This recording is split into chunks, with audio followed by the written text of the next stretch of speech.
안녕하세요. 마음 AI 이종미입니다.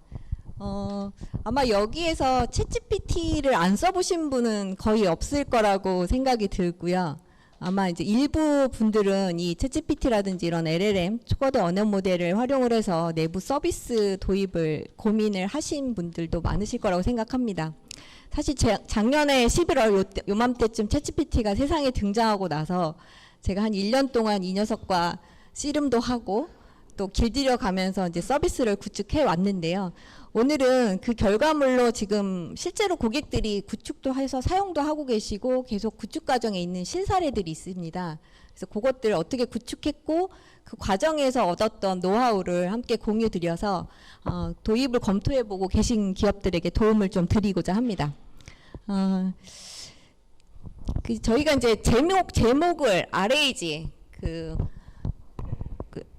리트리버 어그메티브 생성 제너레이션을 이렇게 잡은 이유가요. 아마 다들 이제 GPT 쓰다 보면 터무니없는 경우 많이 만나셨죠. 이 녀석의 그럴듯한 거짓말에 웃자니 그렇고 뭐 대응하자니 그렇고. 근데 이 멋진 애는 맞는데 이걸 기업에 대체 어떻게 도입할 수 있을 것인가, 이게 가장 큰 고민이었습니다. 그래서 그거의 대체로 나온 게 리트리버, 그러니까 기업에 있는 정보를 검색해 와서 이걸 사실 기반으로 얘가 가진 생성 능력에 보태서 학습을 하면 우리가 원하는 서비스를 만들 수 있지 않을까?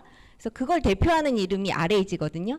그러면 이제 그것들이 실제로 구현상에서는 어떻게 되고 있는지를 좀 대표적으로 설명하려고 RAG라고 명칭을 썼는데요.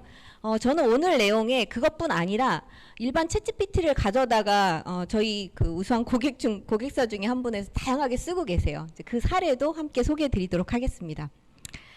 저희 회사는 그 챗GPT 같은 외부 LLM만 쓰는 게 아니라 자체 그 체크포인트를 외부에서 라마 같은 걸 받아와가지고 저희가 이제 직접 구축한 한국어 데이터를 학습해서 자체 모델도 만들고 있습니다.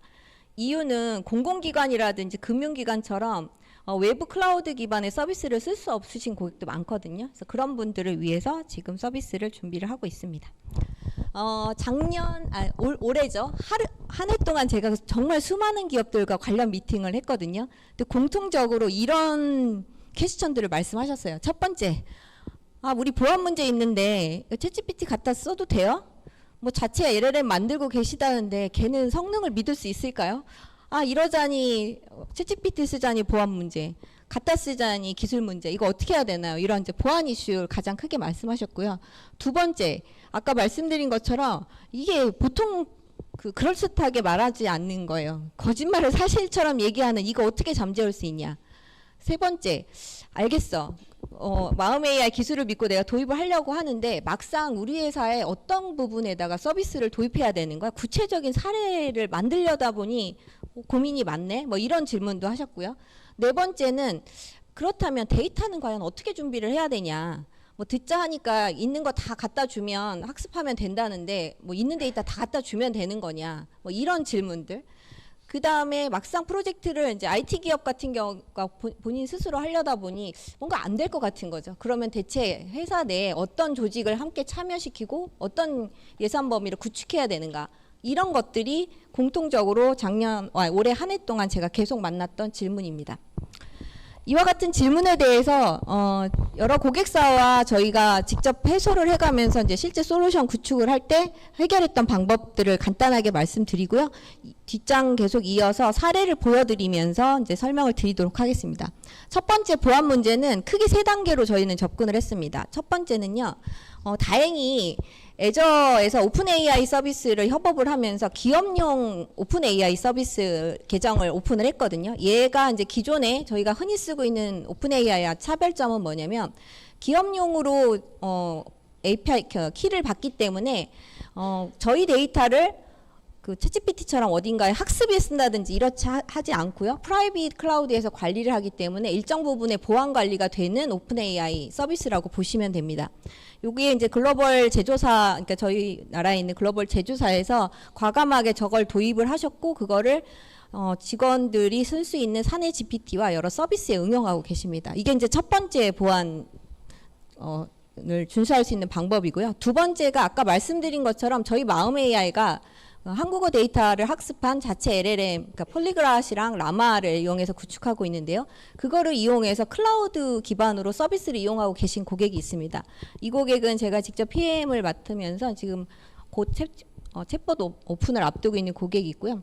세 번째는 이제 그 공공기관이라든지 이런 이제 군 같은 곳에서 이건 뭐 클라우드는 안 된다. 우리 직접 서버 구축해서 온프라미스로 구축해야 된다. 그래서 요 세 가지로 보안을 대응해 가고 있습니다.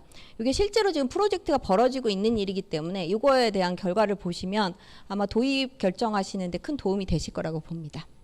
두 번째가 환각 문제인데요.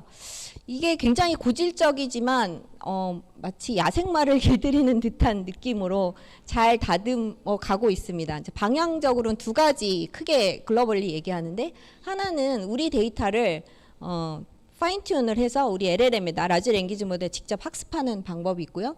두 번째는 아까도 잠깐 말씀드린 오늘 주제의 핵심이긴 한 그 기업 내에 있는 데이터들을 검색이라는 그 여러 가지 이제 엔진들을 이용을 해서 검색해 와서 그걸 기반으로 이제 말을 만들어서 얘가 거짓말하지 못하게 하는 이런 기술이 있습니다. 여기에 덧붙여서 실제 저희가 구축을 하다 보니 이 두 가지는 모자라서요. 나중에 이제 챗봇 구축 사례에서 말씀드리겠지만, 아마 챗GPT 조금 써보셨던 분들은 최근에 그 챗GPT 내에서 할루시네이션을 없애는 방법으로 플러그인이라는 걸 이용을 하거든요. 그래서 뭐 별도로 만들어진 플러그인을 꽂아서 걔를 호출해가지고 사실 기반으로 하는. 그러니까 저희도 그거 방법론을 응용을 해서 이제 시나리오 기반의 서비스를 제공하는 뭐 이런 세 가지로 환각을 해결해 오고 있습니다. 활용처는 아까 말씀드린 이제 사내 GPT, 업무 생산성 도구, 지식 검색 도구, 상담사 지원 서비스, 대고객 챗봇을 다 병렬 진행하고 있는데, 이건 조금 이따가 사례로 보여드리겠습니다. 데이터는요, 말 그대로 이건 정답이 없는 질문이에요. 그러니까 뭐냐면 어떤 서비스를 구현할 거냐, 이거에 따라서 케이스 바이 케이스로 접근을 하는 게 맞습니다. 서치 엔진, 그 다음에 이제 서비스 유형이라고 제가 이렇게 표시한 이유는, 얘가 검색형의 데이터를 하는 거랑 정확하게 고객한테 대응해야 되는 Q&A형의 데이터 준비하는 난이도와, 그다음에 글을 생성, 그러니까 알아서 생성하게 할 때 준비하는 데이터 구조가 다릅니다. 그래서 이것들도 좀, 이거는 이제 프로젝트를 하면서 결정해야 되는 거고요. 필요 자원도 그거에 맞는 서비스 자원과 매칭하는 분들을 함께 참여시켜야 됩니다.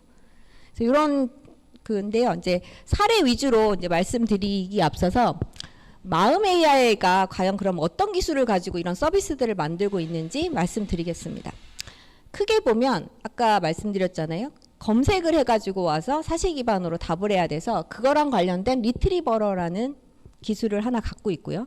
그거랑 합쳐서 이제 LLM 모델들을 쓰고 있습니다. 저희 건 아니지만 오픈 AI 아까 말씀드린 것처럼 얘들을 이제 저희가 오케스트라라는 연결고리자를 이용을 해서 서비스도 하고 있고, 그다음에 저희가 자체 개발하고 있는 이제 폴리그라 기반 메타의 그 LLM 라마2 기반으로 이제 맞춤 학습 데이터를 만든 LLM도 같이 가지고 있습니다. 자, 이제부터 그러면 실 사례를 한번 이제 보여드리면서 말씀드리겠습니다. 요거는 이제 아까 말씀드린 그 글로벌 A사에서 진행하고 계신 건데요. 여기는 과감하게 챗GPT를 도입을 하셨어요. 그런데 그 애저가 그 API 키만 제공을 하거든요. 그러다 보면 챗GPT 같은 UI가 없는 상태로 이제 서비스를 이용하게 되는 구조라서요. 저희는 그 UI를 다 만들어 드렸습니다. 그리고 여기가 이제 기업용 계정 하나를 주다 보니까 A사가 계정을 받으면 이제 A사 이렇게 하나만 받잖아요.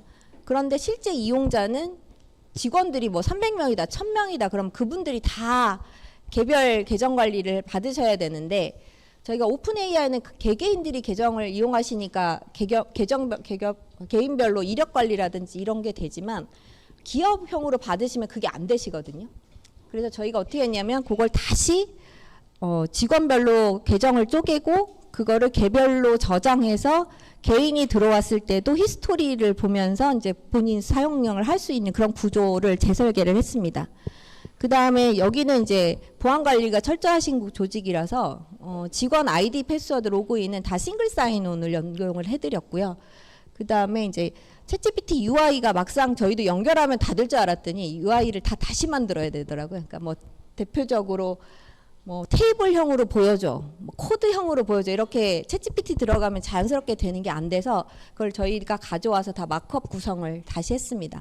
사용 히스토리 저장 관리하고 있고 이거 이용한 이제 통계 기능이라든지 이런 거 계속 하고 있고요. 처음에는 GPT 3.5만 도입했다가 이제 4.0에 대한 니즈가 있으셔서 이것들 계속 붙여나가고 있습니다. 이거는 뭐 영상이 있긴 한데 제가 넘어가겠습니다. 저는 사실 GPT를 쓰기 전에 저와 쓴 후에 제가 많이 달라졌거든요. 정말 강력한 부캐가 생겼어요. 제가 그 SDS에서 한 20몇 년 전에 AI가 아니라 개발자였습니다. 저도 한 10년 개발을 했는데 그 이후로 코딩을 놓고 있었는데 이게 막상 배우고 코딩까지 하기가 되게 힘들었거든요. 근데 저는 요새 이제 챗GPT를 이용해서 제가 직접 코딩도 하고 서비스에 덧붙이는 일도 합니다. 물론 이제 직접 개발은 안 하지만 엔지니어들과 이렇게 하는 거 어떠냐라고 아이디어 전달하는 걸로 많이 쓰고 있고요. 뭐 기타 등등 업무 활용대에 많이 사용하고 있습니다. 그래서 이거는 보안 때문에 사내 GPT 고민을 하고 계시다면 꼭 도입을 하셔서 쓰시면 도움이 될 것 같고, 이거는 저희가 클라우드 기반의 서비스이기 때문에 다른 기업이 원하시면 이제 A사처럼 저희가 만들어 드릴 수 있는 그런 서비스라고 보시면 될 것 같습니다. 자, 두 번째가 생산성 도구입니다. 이거는 이게 참 챗GPT가 아까 이제 앞서 최 대표도 말했지만 얘가 기본적으로 할 줄 아는 게 많은 애거든요. 그 한 80점 정도는 다 하는 애다 보니까 그 기능을 이용을 해서 저희가 이제 아시다시피 프롬프트 엔지니어링이라는 걸 챗GPT에 이용을 하면 집어넣으면 야 번역해줘, 뭐 분류해줘, 뭐 이런 걸 꽤 잘하거든요. 그래서 저희가 그 프롬프트 엔지니어링을 잘 쓰면 되는데 이게 일반 직원들은 잘 못 쓰시잖아요. 그래서 그 프롬프트 엔지니어링을 마치 UI에서 클릭을 하면 안쪽에서는 걔를 프롬프트로 바꿔가지고 챗GPT한테 보내서 결과를 얻는 식의 서비스를 구현을 했습니다. 이런 간단한 접근으로 굉장히 여러 툴을 굉장히 빠르게 지금 만들어내고 있는데요. 한번 시연으로 보여드리겠습니다. 네. 네, 여기 보시면 이게 회의록 작성입니다. 그래서 막 회의하시고 나면 막 치시잖아요. 그러면 걔를 저기에다가 이제 나눈 얘기를 넣으시는 거죠. 그러고 나면 이제 회의록을 저희는 아이디어를 어떻게 냈냐면 이거는 이메일로 넘어가 버렸네요. 그러니까 그 회의록을 요약하고 이제 주요 활동들을 추출하는 거를 이제 프롬프트로 구현을 한 거고요. 이건 이메일입니다. 이메일을 수신용, 발신용으로 나눠가지고 케이스를 좀 나눠서 템플릿을 만들어 드립니다. 그리고 그거를 언어를 뭐 영어, 일본어 이렇게 나눠가지고 번역까지 집어넣어서 이제 구현도 했고요. 뭐 이런 식으로 이제 이메일을 지금 쭉 작성할 수 있는 템플릿을 직원들한테 제공을 하고 있습니다. 이게 앞서도 말씀드린 것처럼 좋은 게 저희가 다른 개발을 막 하지 않거든요. 안쪽에서 UI 꾸리고 대표적인 프롬프트 만들어서 이렇게 제공을 하면 그런 시스템들이 계속 하나씩 나온다고 보시면 될 것 같아요. 단 저희가 고객사하고 조건은 막 개별 뭐 어디다 갖다 적어달라 이런 거 하지 말고 그냥 프롬프트로 구현할 수 있는 수준으로 요청을 드렸습니다. 자, 그럼 시간 관계상 여기까지 끊고 제가 다음으로 넘어가겠습니다. 네. 자, 이거는 뭐 엑셀을 이용하는 방법도 있습니다. 이거까지는 이제 나중에 응용하시면 될 거라서 여기 또 스킵하고 넘어가겠습니다. 자, 오늘 주제였던 RAG, 리트리벌 기반으로 어떻게 챗봇을 만드냐, 이거 주제로 넘어가겠습니다. 이건 조금 구체적으로 말씀드릴 건데요. 절차는 뭐냐면 저기 보면은 1번에서 유저가 그 쿼리를 날리고 그 챗봇에 해당하는 이제 저희 LLM 품고 있는 애가 어떻게 하냐면 이제 서치를 기존에 가지고 있는 서치를 해가지고 와서 그걸 다시 넘겨줍니다. 그럼 여기에서 야 서치 기반으로 정보를 다시 탐색해줘. 뭐 이런 요청을 LLM에 보내고 LLM이 이제 그걸 참고해서 다시 리트리버 정보를 만들어주면 그거를 이제 유저한테 전달하는 이런 프로세스거든요. 근데 이게 막상 이렇게 구현을 하다 보면 그런 고민이에요. 야 이거 서치 엔진 써서 기존에 하던 거랑 뭐가 달라? 얘가 LLM이 붙어가지고 뭐가 달라진 거야? 막 이런 고민이 빠지게 되는데 사실 제가 처음에 그런 고민이 있다가 최근에 하면 할수록 LLM이 있어서 이런 놀라운 일이 벌어지는구나 하는 부분이 있는데요. 이게 맨 마지막에 있는 리랭킹 부분입니다. 리랭킹이라는 건 뭐냐면 서치라는 게 아무리 잘해도 높은 확률로 그 저한테 굉장히 많은 정보에 서치하기가 힘들거든요. 그렇지만 그 한 탑3나 탑5 되는 거는 얘가 이제 제법 그 잘 가지고 온단 말이죠. 그런데 LLM이 이 5개 갖고 온 것 중에 내가 질문한 거랑 가장 적합한 걸 찾아줘. 얘는 문맥 이해력이 높기 때문에 거기서 다시 강력한 힘을 발휘를 합니다. 이게 그냥 뭐 빙이라든지 이렇게 탑3를 쭈루룩 보여주는 환경에선 그렇게 유의하지 않을 수 있는데요. 고객과 질의응답할 때는 3개 보여드릴 수가 없잖아요. 그 중에 가장 최적의 답을 보여드려야 되기 때문에 이 기능이 QA를 구현하는 측면에서는 아주 강력하고 굉장히 꼭 필요한, 그리고 그렇게 가지고 온 데이터를 매끄럽게 리제너레이션을 해주거든요, 워드를. 그래서 이게 LLM이 붙고 안 붙고가 큰 차이를 여기서 볼 수 있구나라고 지금 제가 체감하고 있는 부분입니다. 자, 이거는 뭐 인베딩 학습이라는 걸 하기도 중간에 필요하면 합니다. 고객의 워드들을. 그 다음에 이제 워크플로우. 아까 지금 뭐 리랭킹이나 이런 것들이 안쪽에 보면은 리트리버 엔진과 저희 LLM 뭘 쓰든지 뭐 저희 걸 쓸 수도 있고 챗GPT 쓸 수도 있는데 그것들을 다 엮어서 기능을 하게 되기 때문에 그런 걸 엮는 이제 저희 오케스트라는 워크플로우가 중간에 작용을 하게 되고요. 그걸 이용을 해서 최종적으로 여러 서비스가 나오게 됩니다. 대표적으로 지금 2가지가 저희가 구축 중인데, 하나는 이제 앞서 말씀드린 그 고객사가 지금 짧은 기간 안에 챗GPT를 이용해서 서비스 계속 만들어내고 있는데요. 그 내부에 이제 업무에 대한 이제 가이드를 서치 엔진을 구현을 해주셨고, 그거를 저희 UI에서 붙여가지고 검색 기반의 서비스를 하고 계시고, 요거는 이제 관공서에 해당하는 조직에서 이제 내부 법령이라든지 지침 같은 거를 역시 같은 기술을 이용을 해서 구현을 하고 계십니다. 네 번째는 상담사 지원 시스템입니다. 제가 이 시스템 프로젝트만 예전에 몇 달 걸려서 하기도 했었거든요. 얘도 그냥 간단하게 상담사들이 고객이 문의한 거에 대해서 이제 자동 생성을 얘한테 시킵니다. 챗GPT 이용해서 시키고요. 그럼 걔가 준 그 답변을 보고 본인이 조금 이렇게 수정을 한다든지 해서 1:1 상담 문의 같은 거 발송도 직접 하고요. 여기에서 이제 매뉴얼 같은 거 검색도 하고, 별도로 저희가 챗GPT도 그냥 붙여드렸어요. 본인이 일하다가 이제 챗GPT한테 물어보고 싶으신 거 이렇게 컴바인해서 상담사 지원 시스템도 만들었고요. 가장 최고도 난이도이자 가장 어려운 대고객 챗봇을 제가 지금 구현을 하고 있는데, 제가 지난 1년 동안 못 봐도 유튜브 영상을 수백 개는 본 것 같고, 글로벌 사례를 다 찾아봤는데 아마 이제 저희가 지금 구축하고 있는 부분이 가장 복잡하고 난이도 높은 구현이 아닐까 이렇게 생각하고 있습니다. 아까 리트리버 엔진만 해도 그냥 검색해오고 답변하면 되는데, 이 고객 챗봇은 어떤 경우는 그냥 답을 해야 되고, 어떤 경우는 검색을 해와야 되고, 어떤 경우는 질의응답하는 구조가 아니라 저희가 리딩을 해야 되거든요. 옛날 시나리오보처럼. 저 주문 변경하고 싶어요. 그러면 고객님 주문 변경하시려면 요거를 집어넣으셔야 되고요. 뭐 이런 절차를 저희가 리딩을 해야 되다 보니까 그런 시나리오 케이스까지 다 컴바인이 돼야 되거든요. 그래서 그런 부분들을 인텐트 파인더를 이용을 저희가 또 학습을 하고 해서 분기를 치고 그거에 맞게 한 챗봇에서 컴바인하는 그런 형태로 지금 구현하고 있습니다. 굉장히 어려운데 굉장히 의미 있는 작업으로 저희가 기억될 거고, 이게 아마 되면 큰 진보를 볼 수 있을 거라고 기대하고 열심히 만들고 있습니다.